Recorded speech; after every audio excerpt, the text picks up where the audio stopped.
فرش التراب يضمني. اعلان بالفور 1917 یہودی آباد ہونے شروع ہو گئے، اور اصل میں اسی کے لیے خلافت کو منسوخ کرایا گیا۔ سلطان عبد الحمید، اگرچہ یہ ترکی خلافت جو ہے مرد بیمار کمزور، پھر بھی وہ مسلمانوں والا جذبہ اتنا تھا، انہیں بڑی سے بڑی رشوت پیش کی گئی تھی۔ ظاہر بات ہے یہودیوں سے بڑھ کر رشوت دینے والا کون ہو سکتا ہے، جن کے ہاں ایسے بینکر ہوں جو 40 بلین ڈالر کا ایک چیک لکھ سکیں۔ پھر یہ کہ ان پر سیاسی دباؤ بہت ڈالا گیا۔ انہوں نے جب تک خلافت عثمانیہ برقرار رہی، یہودیوں کو فلسطین میں آباد ہونے کی اجازت نہیں دی، کہ جو معاہدہ کیا تھا حضرت عمر نے رضی اللہ تعالی عنہ، خلیفہ ثانی نے، خلیفہ راشد نے، ہم اس کے پابند ہیں، اور ہم یہاں یہودیوں کو آباد ہونے کی اجازت نہیں دیں۔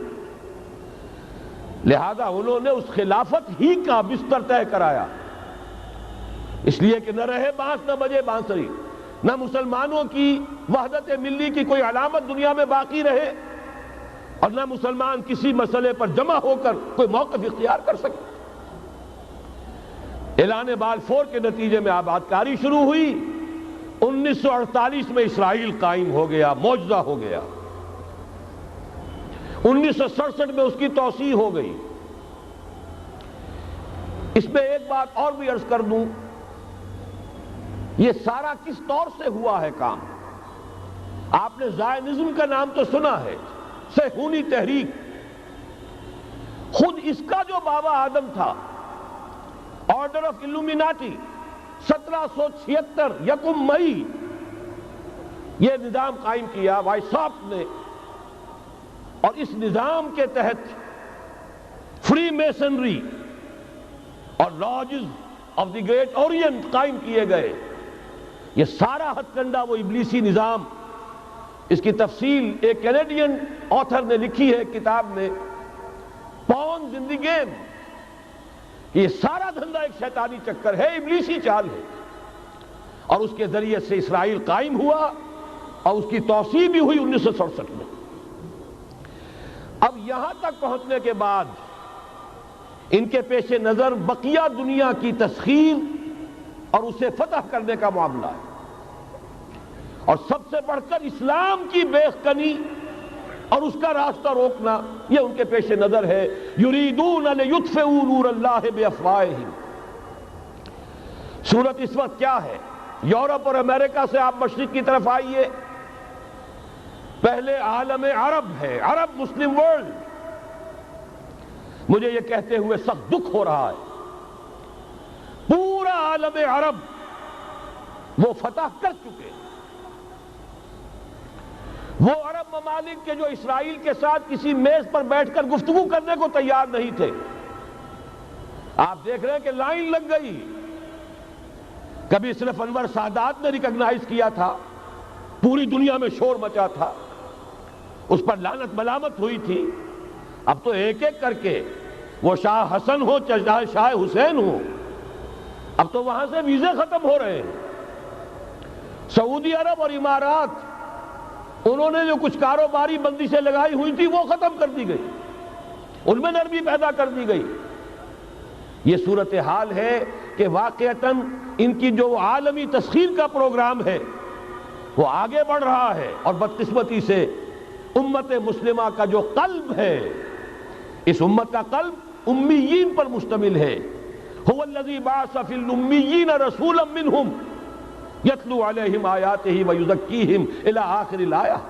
حضور بھی امی تھے، انہی میں سے تھے صلی اللہ علیہ وسلم۔ لیکن آج وہ قلب جو ہے عالم اسلام کا، وہ یہودیوں کے شکنجے میں کسا جا چکا ہے۔ اکثر وہاں کے جو حکمران ہیں، امریکہ کے ایجنٹ ہیں، سٹوجز۔ یہ حالات جہاں تک عالم عرب کا تعلق ہے، تلخ حقائق ہیں جو بیان کر رہا ہوں، اس لیے کہ آپ کے سامنے رہنا چاہیے۔ یہ جو اقبال نے کہا کہ دنیا کو ہے پھر مار گئے روح و بدن پیش، ابلیس نے پھر اپنے درندوں کو ابھارا، اللہ کو پامردی مومن پہ بھروسہ، ابلیس کو یورپ کی مشینوں کا سہارا، یہ دوبارہ ایک بہت بڑے پیمانے پر حق و باطل کا گھمسان کا رنگ پڑنے والا ہے۔ ملاحم کی جو حضور صلی اللہ علیہ وسلم نے پیشین گوئیاں فرمائی، الملحمۃ العظمی، تاریخ انسانی کی عظیم ترین جنگ جو ابھی آنے والی ہے، اس کو سمجھ لیجئے اچھی طریقے سے کہ اس میں جو قوتیں ایک دوسرے کے مقابل آ رہی ہیں وہ کون سی ہیں۔ نیو ورلڈ آرڈر کہنے کو امریکہ کے زیر قیادت ہے، حقیقت میں امریکہ خود یہودیوں کے پنجے میں ہے۔ یہ وہی ابلیسی طاقت ہے جو آگے بڑھ رہی ہے۔ عالم عرب کو فتح کرنے کے بعد اب ان کے پاس اگلا عالم اسلام کا حصہ ہے، غیر عرب Muslim world.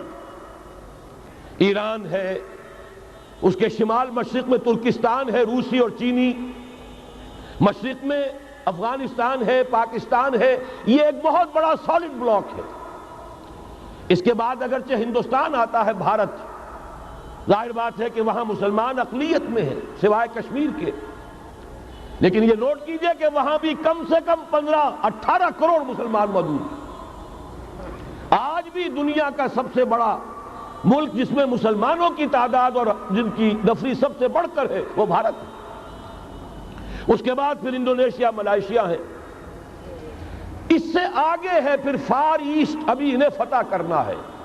New world order کا یوں سمجھئے کہ ابھی یہ ہارڈ نٹ ٹو کریک، ابھی ایک لوہے کا چنا ہے چائنا کی شکل میں موجود۔